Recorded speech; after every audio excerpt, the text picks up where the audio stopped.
This video is brought to you by NordVPN. They've got a great deal going on right now. You could use this code on screen or check out the link in the description below. Stick around to find out more later on in the video, and find out how to protect yourself on the internet. What's up everyone, welcome back to a brand new video.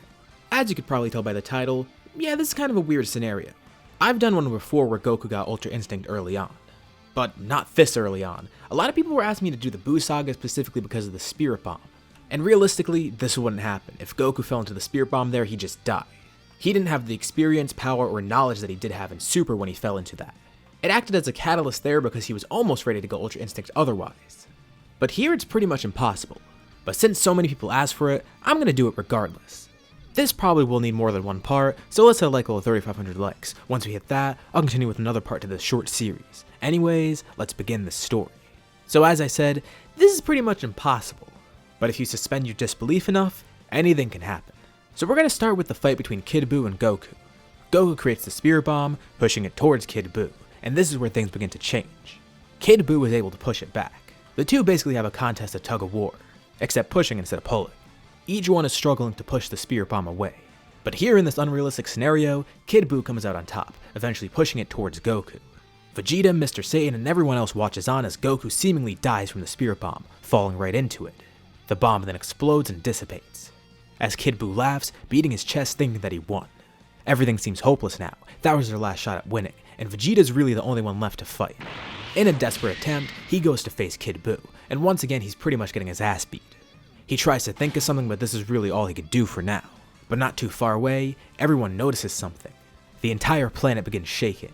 Even far beyond the planet it could be felt. Vegeta and BUU look over and see a giant geyser of energy. Bluish purple flames come up from where Goku seemingly died. Out from the crater left behind from the bomb exploding midair, they see a figure slowly walk out. That's definitely Goku, but something's different about him. And they'll get to see what it is once they get a closer look. Goku looks in the direction of Kid BUU and Vegeta, and suddenly, almost as if moving automatically, he appears right in front of Kid BUU, delivering a powerful kick. Even Vegeta didn't see Goku move, all he felt was the wind from the quick movement. BUU was kicked with such a force that he's flung around the entire planet, right back to where Goku's currently standing, who hits him with the back of his fist. Goku looks at his hand, seeing the aura around it. He doesn't know what happened either, as Vegeta looks in awe, with Mr. Satan hiding behind a rock nearby. BUU tries to attack again, but one of Goku's arms starts automatically moving, deflecting every attack. Goku's pretty injured and feels an immense strain right now from this power. But whatever this is, he assumes it's from the Spirit Bomb, and it could help him win. With a single finger, he shoots a blast through Kid BUU, almost completely disintegrating him. The gap in power between the two is massive. Kid BUU regenerates, actually kinda worried now. Vegeta tells Kakarot to finish it right now, and Goku nods. Suddenly, Kid BUU feels a hand on its back.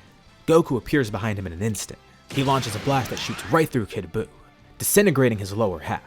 BUU turns around and tries to regenerate, but before he can, he's stunned by another punch from Goku. Quickly, Goku charges a Kamehameha, launching it full force at BUU. BUU has no means of defending, he isn't even fully regenerated yet. And this time the attack completely incinerates him, every single cell is gone.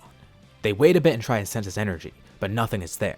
Kid BUU has definitely been defeated this time, as Goku then returns to his base, losing whatever power he just used. No one knows what to say, they don't even know what just happened. Their only theory right now is that it came from the Spirit Bomb, as if Goku absorbed all that energy and became a living version of that bomb. They don't really know if that's the case, but it's the best theory they can come up with right now. But still, Vegeta feels that the theory may not be right. This seemed like something completely different. It wasn't just him absorbing the power of everyone, no, he looked different too. This couldn't have simply been that. It had to have been a different form or technique that he was using, something that he got by accident.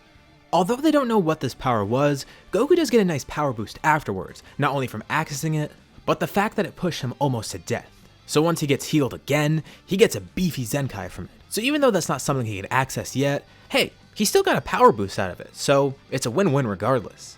Over the next few years, Goku kind of forgets about it. He feels like it's a one-time thing since he doesn't know how else he can get it again, and he's definitely not going to try and fall into a Spirit Bomb again to try and get it. That might not even work. But Vegeta still remains suspicious. Not that he's interested in getting it for himself, but he feels like it is something that can be attainable, and not just a one-time thing. Of course, there's nothing they can really do about it, at least not yet. Naturally, after some time, Beerus would wake up, and that would bring us to Battle of Gods. A lot of Battle of Gods remains unchanged, up until the actual Super Saiyan God ritual. Goku would definitely be stronger here, making Beerus a lot more eager to fight him. And Goku tells Beerus that he did access a huge power before, and that might be the Super Saiyan God that Beerus is referring to, but he doesn't know. He only found that power by accident and used it once. He's never used it since. This intrigues Beerus. Oh, maybe he did already get Super Saiyan God and just doesn't know it. Once they try the ritual, he'll know for sure. After the ritual is done, Goku's impressed with the power of Super Saiyan God, but he says that this isn't the same thing he was using before. Sure, this is actually really strong. He doesn't want to downplay it at all. But not only does this form look really different, but it acts differently too. The two of them continue their fight, and Goku further confirms this. He mentions to Beerus that whatever power he was using before, it allowed him to kind of move on his own. Beerus' eyes widen when he hears this. He asks Goku more about it. Goku says he also doesn't really remember too much. It's almost as if he was doing everything unconsciously. He had a bluish-purple aura, and it didn't change his physical appearance much. But when he had this power, he casually dodged everything that came at him, without even thinking. And even crazier, some of his attacks even felt automatic too. Everything Beerus is hearing sounds like Ultra Instinct, but there's no way Goku could have gotten it, right? Still, it's not like Goku could have just made this up. He doesn't know what Ultra Instinct is and has no reason to lie about it. Later on, Vegeta even confirms this too. He doesn't know what it is either though. Even Kibito-shin, who was watching, saw it as well. So this basically confirms to Beerus that it was Ultra Instinct. He wants Goku to come to his planet to train with Whis immediately. No time wasted. They want to see how quickly they can get Goku to access this. Screw Super Saiyan God, this is more interesting. At least in Beerus' eyes. Of course, Goku's not going to turn down this training. After he gets his affairs in order, he goes to Beerus' planet with Whis. And since Vegeta's interested too, as well as wanting to get Super Saiyan God, he travels there as well. Whis tells Vegeta he can come along, but he's not going to focus too much on him. Regardless, being on Beerus' planet will help him, so he's going to go either way. Even if he isn't Whis' main focus, he also wants to see what Kakarot does with Super Saiyan God and Ultra Instinct, whatever that is. They know by now that Goku can re-access that power, but Vegeta can tell it's going to take a while, especially if he tried to do it himself. So instead, for the time being, he just wants to focus on Super Saiyan God. If he absorbs enough God Ki and trains with it, and with some help from Whis, he may be able to access it that way. At least that's what Whis theorizes. So he tags along, even though he's not going to be the main focus here. Goku completely abandons Super Saiyan God. He can go back to it at a later time. According to what Whis and Beerus are saying, Ultra Instinct is way more beneficial, so he puts all his focus on that.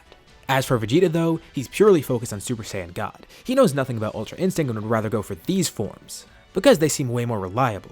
So Vegeta focuses on using that, trying to get Super Saiyan God for himself, and once he does actually get that, which doesn't take too long, he actually goes beyond that.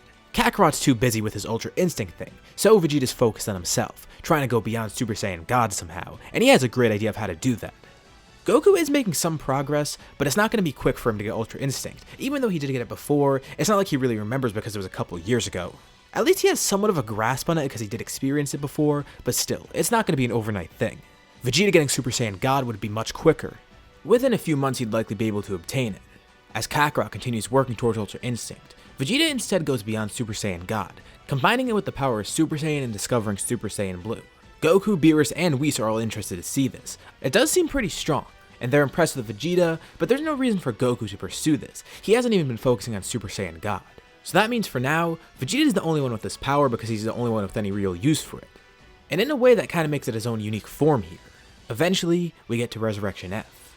Everything on Earth goes pretty much the same, but once Goku and Vegeta show up, things are going to go very differently. The two do rock, paper, scissors to decide who's going to go first. And Goku comes out as the victor. Frieza's in his final form, while Goku's in his base. The two begin fighting, and Goku seems to have the clear upper hand. But Frieza's not really that worried yet. He tells Goku this isn't the full extent of his power. He's trained for a couple months, and not only did he get stronger in this form, but he has a new form on top of it. Frieza begins his transformation as he reveals his new form, Golden Frieza. Goku's still not that concerned. He would like to have a fun fight, but he knows the gap between him and Frieza is too huge. If he fights just in his base, it won't be enough. And if he goes into Ultra Instinct, well, it's going to be kind of quick. He could just go into Super Saiyan 2 or 3 just to extend the fight more, but he's not going to play around and let his guard down. In base, Goku begins changing, and for the first time, everyone on Earth gets to see Ultra Instinct up close, as Goku then goes into Ultra Instinct Omen. He hasn't mastered it yet, and he doesn't even know what mastered feels like because he never experienced it, but he's used Ultra Instinct Omen before, and after all this time training, he would get it. Frieza's confused. He's never seen a form like this. And in terms of physical changes, Goku doesn't look too different. Of course, the aura is unique, but in terms of physical appearance, Goku looks pretty much the same as before besides his eyes. But Frieza's not concerned at all. Whatever he's using doesn't seem too threatening. He goes in to punch Goku, and of course, Goku dodges automatically. No big deal. Frieza goes back in. He keeps punching and punching, but nothing connects. Somehow the Saiyan has gotten extremely fast. Punches and kicks are one thing, but what about lasers? Frieza launches a death beam at Goku, which he dodges. He then launches more and more, getting angrier with each one until one actually does hit. And by hit, I mean Goku deflects it with his hand. Pretty casually, in fact. Frieza's speechless, he doesn't know what just happened, as Goku then appears right in front of Frieza, moving faster than the Emperor can register. He performs his 1-inch punch, briefly stunning the Golden Tyrant. This is the first time everyone actually gets to see UI in action, besides Vegeta who saw it against BUU. But now that Vegeta's actually seeing it in this more refined state, he can definitely see how potent it is. However, Kakarot definitely doesn't have perfect control over it. He knows that he can only use it for short periods of time, even though he can activate it whenever he wants. And because of that, Goku knows that he has to finish this quickly. So, with a single blast, he eliminates Frieza, not needing to put in much effort at all. So that basically solves that. Beerus and Whis commend Goku for his effort. Of course, they knew he had access to UI Open at will, but this is the first time getting to see it in action, and they're glad it's working out as intended. Goku does comment that it is straining to use, but every time he tries to use it, it gets a little bit easier. Vegeta still sees this as kind of a flaw, and while he would want to get Ultra Instinct for himself, he knows how much effort it'll take. Not that he's opposed to the effort, but it just seems like the payoff isn't that good, as opposed to something like Super Saiyan Blue, which has been consistently useful for Vegeta. He might warm up to Ultra Instinct eventually, but for now, he's focused on Blue, a much more reliable form that's easier to improve. With that threat now gone, the two of them can return to Beerus' planet once more. And I'm sure I don't even need to say where we're heading next, because as you probably expect, it's the Tournament of Destroyers. As I do in a lot of my scenarios, I don't really focus on this arc too much. It's not because of a personal bias against it, but in terms of a what if, usually it doesn't affect scenarios that much, and vice versa. Here, the team would likely be the same: Goku, Vegeta, BUU, Monaka, and Piccolo. Nothing in the scenario will change that. And as for the tournament itself, well, a lot of it would go pretty much the same. Realistically, Goku could just use Ultra Instinct early on and just wipe everyone out. But this is Goku we're talking about. He does want to have a good fight and also does want to pace himself. So that leads to the first few matches going pretty normally. He faces Batamo and Frost, Piccolo faces Frost, Vegeta then goes up, etc, etc. But this whole arc doesn't go exactly the same, no. Once Vegeta faces Hit, there is a big change here. While Vegeta himself isn't as strong as Goku, having a strong partner like that really does benefit him. Before the tournament they did go in the time chamber like normal, with Goku further trying to perfect Ultra Instinct, and with Vegeta trying to teach him how to use Super Saiyan Blue, just in case he does need something like that, since it's much easier to control and it's a lot less stressful. So Goku does spend some time on that, but as for Vegeta, he tries to improve Blue further. With such a strong training partner, and the motivation to evolve in his own unique way, he does improve Super Saiyan Blue, pretty considerably in fact. He shows this off against Hit. In regular Blue, he's not able to do much, although he fares much better than normal. This allows him to stay in a bit longer, learning more of Hit's strategies. And he realizes, even with Super Saiyan Blue, Hit may be a bit too much, so he's gonna have to crank up the pressure. And thankfully, Vegeta has the perfect trick. In Blue, he begins powering up further. The bluish-green flames around him change color, becoming more of a deep blue. Vegeta's muscles bulk up, his hair even changes a bit too, as well as a slight change in his eyes. Vegeta has been able to access Super Saiyan Blue evolution, the latest step in his own unique path of power. Hit's not too impressed with the transformation. It looks very similar to Blue before, so he does kinda underestimate it. But as we know, evolution is much more powerful than regular Blue. The form itself still doesn't have much explanation, so really there isn't too much we can go off of. However, a while back, the director of episode 131 of Super did say this, which is essentially the best explanation we have for Blue evolution in terms of its power. The comment states that Blue evolution is about equal to where Blue Kaioken is, which makes sense since the two are usually paired together, Blue Kaioken Goku and then Blue evolution Vegeta. And at that point in the tournament, Goku is at Blue Kaioken times 20. So if this form has the same power as Blue Kaioken times 20, obviously that means it's 20 times stronger than regular Blue.